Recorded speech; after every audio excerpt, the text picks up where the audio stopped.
أشهد أن محمد رسول الله۔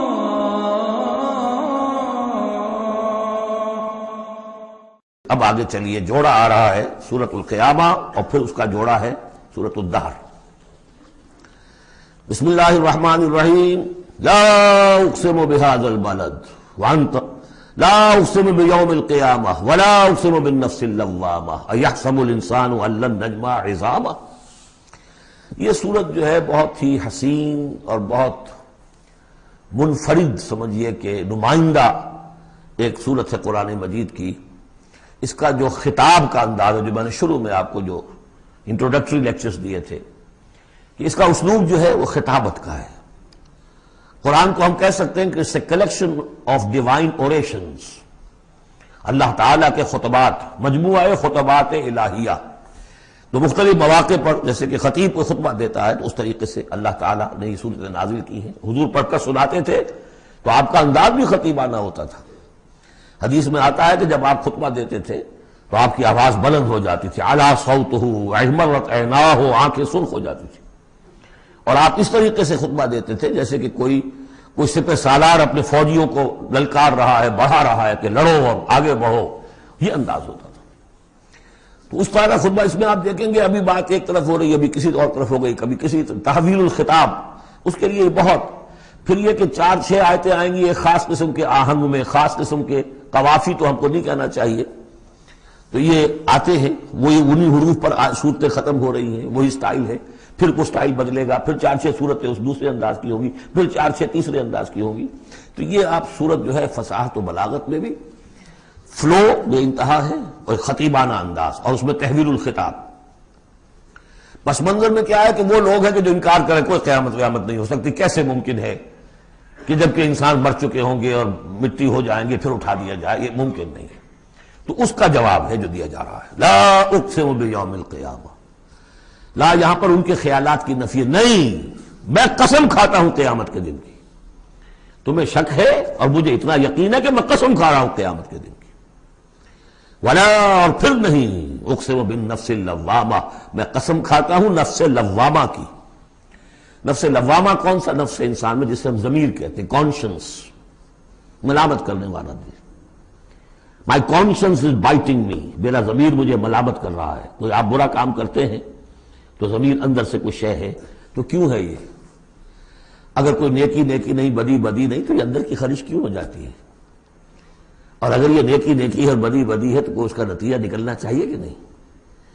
یعنی پہلی آیت جو ہے وہ تو اسی طرح کی ہے جیسے سورہ تغابن میں ہم نے پڑھا تھا، قل بلا وربی لتبعثن ثم لتنبؤن بما عملتم، اس میں دلیل کوئی نہیں ہے، اذعان ہے، ایک شخص اپنے یقین کو دلیل کے طور پر پیش کر رہا ہے، اور یہ اس پر سارا دار و مدار ہے کون شخص ہے؟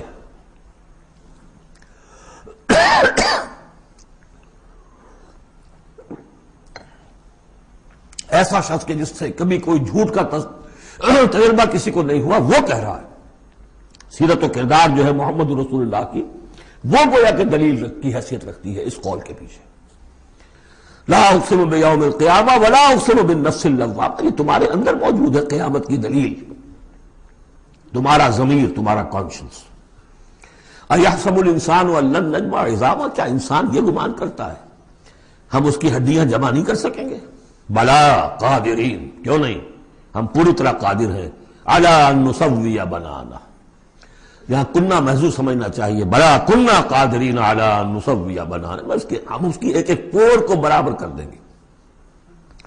بل یرید الانسان لیفجر امامہ، اصل سبب جو ہے آخرت کے انکار کا وہ یہ ہے کہ انسان چاہتا ہے کہ فسق و فجور جس کا عادی ہو گیا اسے جاری رکھے، حرام خوری چھوڑنی نہیں، جس عیش کا خوگر ہو گیا ہوں اس کو چھوڑ نہیں سکتا، قیامت کو مانوں گا تو پھر دیکھنا پڑے گا کیا غلط ہے، کیا صحیح ہے، کیا جائز ہے، کیا ناجائز ہے۔ اس لیے جیسے کہ بلی کو دیکھ کر کبوتر آنکھ بند کر لے، اب ظاہر بات ہے کہ وہ بلی تو نہیں ختم ہو جائے گی، در حقیقت یہ قیامت سے آنکھیں چراتے ہیں، آنکھیں بند کر رہے ہیں، اس لیے کہ انہیں پتا ہے کہ ہم نے کیا آگے بھیجا ہے اور آگے بھی کرنے کا وہی ارادہ ہے۔ بل یرید الانسان لیفجر امامہ یسأل ایان یوم القیامہ، پوچھتا ہے بڑے استہزائی انداز میں، اچھا جی کب ہوگا یہ قیامت کا دن؟ تو جواب بھی اسی انداز میں ہے، یوم ہم علی النار یفتنون کی طرح۔ فرمایا فیضا برق البصر، جب وہ قیامت آئے گی نگاہیں چندیا جائیں گی، خسف القمر، چاند بے نور ہو جائے گا، یا یہ کہ چاند دھس جائے گا سورج کے اندر، وجمع الشمس والقمر، اور سورج اور چاند یکجا کر دیے جائیں گے۔ یہ جو ہے کشش ثقل کا جو باہمی ثقل ہے ان کروں کا، اس کے نظام میں ذرا سی کہیں گڑبڑ ہو اور پھر تو یہ سب کے سب ایک دوسرے سے ٹکرائیں گے۔ فَإِذَا بَرِقَ الْبَصَرُ وَخَسَفَ الْقَمَرُ وَجُمِعَ الشَّمْسُ وَالْقَمَرُ يَقُولُ الْإِنسَانُ يَوْمَئِذٍ أَيْنَ الْمَفَرُّ، یہی انسان اس دن کہے گا ہے کوئی جگہ بھاگ جانے کی؟ اللہ نہیں، لا وزر، کوئی ٹھکانہ نہیں ہے۔ اِلَىٰ رَبِّكَ يَوْمَئِذٍ الْمُسْتَقَرُّ، اس دن تو تمہیں اپنے رب ہی کے حضور میں جا کھڑے ہونا ہے۔ يُنَبَّأُ الْإِنسَانُ يَوْمَئِذٍ بِمَا قَدَّمَ وَأَخَّرَ، اور جتلا دیا جائے گا انسان کو اس دن جو کچھ اس نے آگے بھیجا ہوگا، جو پیچھے چھوڑا ہوگا۔ ہم اعمال نیک ہوں یا بد ہوں، اس کا کچھ حصہ آگے بھیج دیتے ہیں اپنی زندگی میں، کچھ اس کے پیچھے جو اثرات چلتے ہیں اس کا حساب بھی بعد میں جاری رہتا ہے۔ وہ ڈیبٹ کریڈٹ جو ہے ہمارے کھاتے میں ہوتا رہے گا۔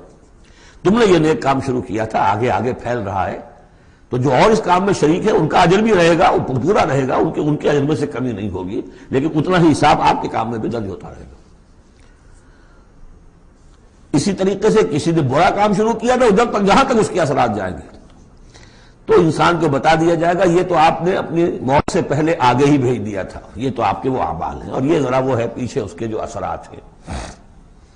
بل الانسان علی نفسہ بصیرہ، اور انسان کو تو جتلانے کی ضرورت بھی نہیں ہوگی کہ بتایا جائے، ہر انسان کو خود معلوم ہوگا کہ میں کتنے پانی میں ہوں۔ انسان اپنے نفس پر خود بصیرت رکھتا ہے۔ وَلَوْ أَلْقَىٰ مَعَاذِيرًا، چاہے کتنے ہی وہ بہانے پیش کرے۔ ہوتا ہے کہ انسان کوئی شخص جو ہے بڑا چرب زبان ہے اور وہ اپنے آپ کو بالکل ریشنلائز کر لیتا ہے اپنے طرز عمل کو، میں نے ٹھیک کیا، صحیح کیا، کوئی غلط بات نہیں ہے، عذرات موجود ہیں، تو معترضین کی تو زبان بند ہو جاتی ہے، آپ کچھ نہیں کہہ سکتے، لیکن یہ کہ اس کا دل اس کو بتا رہا ہوتا ہے کہ تو جھوٹا ہے۔ بل الانسان علی نفسہ بصیرہ ولو القیٰ معاذیرہ لا تحرک بہ لسانک لتعجل بہ، عجلت والا مضمون یہ بالکل ابتدا میں یہاں آیا تھا۔ اے نبی آپ اس قرآن کے، اب دیکھیے اب گفتگو حضور سے شروع ہو گئی۔ ابھی تک انسان جو منکرین تھے ان کی بات ہو رہی تھی، شروع میں امامہ، عظامہ، قیامہ، اور اس کے بعد بصر، قمر، مفر، وزر، مستقر، اب یہ پھر اس کے بعد بصیرہ، معاذیرہ، اب اس کے بعد اور بدل رہے ہیں۔ لا تحرک بہ لسانک لتعجل بہ، آپ اس قرآن کے ذریعے سے قرآن کے ساتھ اپنی زبان کو تیزی سے حرکت نہ دیں کہ جلدی سے آپ اس کو یاد کر لیں۔ ان علینا جمعہ وقرآنہ، ہمارے ذمے ہے اس کو جمع کر دینا اور پڑھوا دینا۔ جمع بھی کر دینا کہ اس میں سے کوئی حصہ جو ہے آپ بھولیں نہیں، اور قرآن بھی اس کی ترتیب بھی ہم بتاتے جائیں گے کہ اب جو وحی آئی ہے اس کو کہاں رکھنا ہے، تاکہ اس کی ترتیب معین ہو جائے۔ فَإِذَا قَرَأْنَاهُ فَاتَّبِعْ قُرْآنَهُ، پھر جب ہم پڑھوائیں اس کو جس ترتیب سے، اسی کی پیروی کیجیے گا۔ یہ ترتیب وہ ہے ترتیب مصحف جس کے تحت کے قرآن مرتب کیا گیا، اور ہم مانتے ہیں کہ یہ ترتیب نزول کی نہیں ہے، نزول کے ساتھ ہی اللہ تعالیٰ کا حکم آتا تھا کہ اب یہ وہی فلاں جگہ ہوگی۔ ثم ان علینا بیانہ، پھر ہمارے ذمے ہے اس کو واضح کر دینا بھی، جیسے کہ ہم دیکھ چکے ہیں قرآن مجید کی تبیین کرتا ہے۔ سورہ نساء میں دو احکام کے بارے میں آئے گا، یستفتونک، اور حالانکہ وہ حکم آ چکا ہے سورہ نساء میں پہلے، لیکن لوگوں نے سوال کیا تو قل اللہ یفتیکم فی الکلالہ، تو جاؤ اللہ واضح کر دیتا ہے، تم بلا بھی واضح نہیں ہوئی کلالہ کی بات، لوگ وعدہ کر دیتا ہے۔ تو قرآن کے اندر بھی بعد میں واضح کر دی گئی چیزیں، اور یہ کہ پھر حدیث جو ہے سب سے بڑی شے ہے کہ جو اس کی بیان کرنے والی ہے۔ جو انزلنا الیک الذکر لتبین للناس ما نزل الیہم، یہ ذکر ہم نے اے محمد آپ پر نازل کیا ہے تاکہ آپ واضح کریں اس کو ان لوگوں کے لیے جن کے لیے ہم نے اسے نازل کیا ہے۔ نازل آپ پر کیا ہے، صرف آپ کے لیے تو نہیں کیا ہے آپ پر، نازل کیا ہے لوگوں کے لیے۔ اب ان کو واضح کرنا، اس کے اندر کہیں اگر کوئی اشکال ہو تو اسے حل کرنا، کہیں کوئی اگر اجمال ہے تو اس کی تفصیل بیان کرنا، یہ آپ کا کام۔ کلا بل تحبون العاجلہ، کوئی نہیں، تمہارا اصل مرض یہ ہے کہ تم عاجلہ سے محبت کرتے ہو، یہ اس دنیا کی زندگی سے محبت کرتے ہو۔ دیکھیے اب پھر خطاب شروع ہو گیا کفار سے۔ وَتَذَرُونَ الْآخِرَةَ، اور آخرت کو تم چھوڑ دیتے ہو، نظر انداز کر دیتے ہو۔ وجوہ یومئذ ناظرہ، حالانکہ بہت سے چہرے اس دن ہوں گے تر و تازہ، میدان قیامت میں کھڑے ہوں گے تو جیسے اسکول چلڈرن کھڑے ہوتے ہیں اپنا رزلٹ سننے کے لیے، تو بعضوں کے چہرے کھلے ہوتے ہیں، پہلے سے معلوم ہے انہیں کیا کچھ کر کے آئے تھے، اور بعض کے چہروں کے اوپر دھواں ہے، اس لیے ہے کہ انہیں پتا ہے کہ کیا ہی کچھ نہیں تھا، فیل تو ہونا ہی ہونا، تو چاہے اب رزلٹ ڈکلیئر نہیں ہوا، رزلٹ ان کے چہروں پر لکھا ہوا ہے۔ تو وجوہ یومئذ ناظرہ، بہت سے چہرے ہوں گے تر و تازہ، الی ربہا ناظرہ، اپنے رب کی طرف دیکھتے ہوئے۔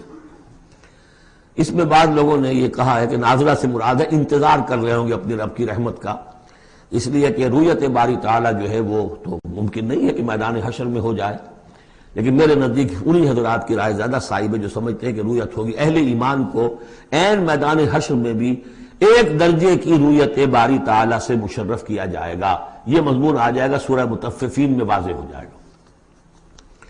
اس کے برعکس وجوہ یومئذ باسرہ، بہت سے چہرے ہوں گے اس روز سوکھے ہوئے، اترے ہوئے، اداس، تظن ان یفعل بہا فاقرہ، ان کو یقین ہوگا کہ اب ان کے ساتھ وہ سلوک ہوگا جو ان کی ریڑھ کی ہڈیاں توڑ کے رکھ دے گا۔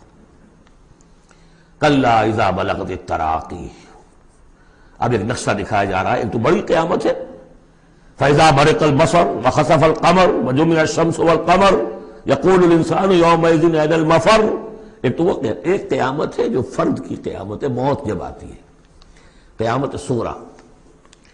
کلا اذا بلغت التراقی، جب یہ جان آ کے پھنس جاتی ہے ہنسلیوں میں، وقیل من راق، کہا جاتا ہے کوئی جھاڑ پھونک کرنے والا۔ بڑے بڑے ریشنلسٹ بھی اس مرحلے پر آ کر، بابا ڈاکٹروں نے جواب دے دیا، حکیموں نے جواب دے دیا، چلو کوئی تعویذ گنڈا کچھ ہو کہیں سے، کوئی جھاڑ پھونک کوئی تو ہو، کسی طریقے سے ہو، تو آخری درجے میں وہ بھی انسان چیخ پکار کر لیتا ہے، قیل من راق، ہے کوئی جھاڑ پھونک نہ کرنے والا۔ وظن انہ الفراق، اور گمان ہو گیا اس کو کہ اب تو فراق ہے، جانا ہے، یہ گھر بھی چھوڑنا ہے جو بڑے چاؤ سے بنایا تھا، اور یہ آل اولاد کو بھی چھوڑ کر جانا ہے۔ والتفت الساق بالساق، اور وہ جو جان کندنی کا عالم ہوتا ہے تو پنڈلی پنڈلی سے لپٹ رہی ہے، جان نکلنی شروع ہوتی ہے جسم کے نچلے حصے سے۔ الی ربک یومئذ المساق، اس دن تو تمہیں اپنے رب ہی کی طرف دھکیلے جانا ہے۔ پھر بدل گئے قوافی، فلا صدق ولا صلی، تو نہ اس نے تصدیق کی نہ نماز پڑھی، ولیکن کذب وتولی، بلکہ جھٹلا دیا اور پیٹھ موڑ لی۔ تصویر لفظی ہے جو نقشہ اس وقت ہوتا تھا۔ ثم ذهب الى اهله يتمطى، اور پھر چلا اپنے گھر والوں کے پاس اکڑتا ہوا جا رہا ہے، حضور کی بات کو تو نظر انداز کر دیا، امشو، چلو چلو یہاں سے، واسبروا علی آلہتکم، صبر کرو، جا کے جمے رہو اپنے آلہہ پر۔ ذهب الى اهله يتمطى، اولا لك فاولا ثم اولا لك فاولا، افسوس ہے تجھ پر اور افسوس ہے تجھ پر اور پھر افسوس ہے تجھ پر اور پھر افسوس ہے تجھ پر۔ ایحسب الانسان ان یترک سدی، کیا انسان یہ سمجھتا ہے کہ اسے یوں ہی چھوڑ دیا جائے گا، کوئی باز پوچھ نہیں، کوئی حساب کتاب نہیں، کوئی جواب طلبی نہیں، کوئی اجر نہیں، کوئی سزا نہیں، کوئی جزا نہیں۔ الم یکن نطفۃ من منی یمنی، کیا نہیں تھا وہ ایک گندے پانی کی بوند جو ٹپکائی گئی، ثم کان علقا، پھر وہ ایک جوک کے مانند تھا کہ جو رحم مادر کی دیوار کے ساتھ چمٹی ہوئی تھی، علقۃ فخلق فسوی، پھر اسی کو اس نے بنایا، اسی میں نقش و نگار بنا دیے، اسی میں آنکھیں آ گئیں، اسی میں کان آ گئے، اسی میں کیا کیا بنایا، فی ظلمات ثلاث، تین پردوں کے اندر، فجعل منہ الزوجین، اسی سے بنا دیے، کسی کو نر، کسی کو مادہ، کسی کو مؤنث، کسی کو مذکر۔ الیس ذلک بقادر علی ان یحیی الموتى، عقل کے اندھو یہ سوچو، وہ ہستی جو یہ سب کچھ کر رہی ہے وہ اس پر قادر نہیں ہوگی کہ مردہ کو زندہ کر دے؟ جو تمہارا مشاہدہ ہے گندے پانی کی ایک بوند سے، افلاطون بھی اسی سے آ گیا، اور بقراط بھی، اور سقراط بھی، اور ظاہر بات ہے انبیاء بھی وہیں سے آئے ہیں، کہاں سے آئے ہیں؟ ایک ہی استثناء ہے نا حضرت عیسیٰ علیہ السلام کا، باقی تو سب کہاں سے آئے؟ وہیں سے آئے۔ سارے اولیاء اللہ کہاں سے آئے؟ وہیں سے آئے، گندے پانی کی بوند، اس سے کیا کچھ وہ بناتا ہے۔ تو تمہارا یہ خیال ہے کہ وہ مردہ کو زندہ نہیں کر سکے گا، اتنا عاجز ہو گیا۔ افعینا بالخلق الاول بل ہم فی لبس فی الخلق بالخلق الجدید۔ اس کے بعد جیسا کہ یہ سوال ہے، بلا کیوں نہیں، پروردگار یقیناً الیس ذالک بقادر بلا نشہد انک قادر علی ان تحیی الموتى، ہم اس پر گواہ ہیں۔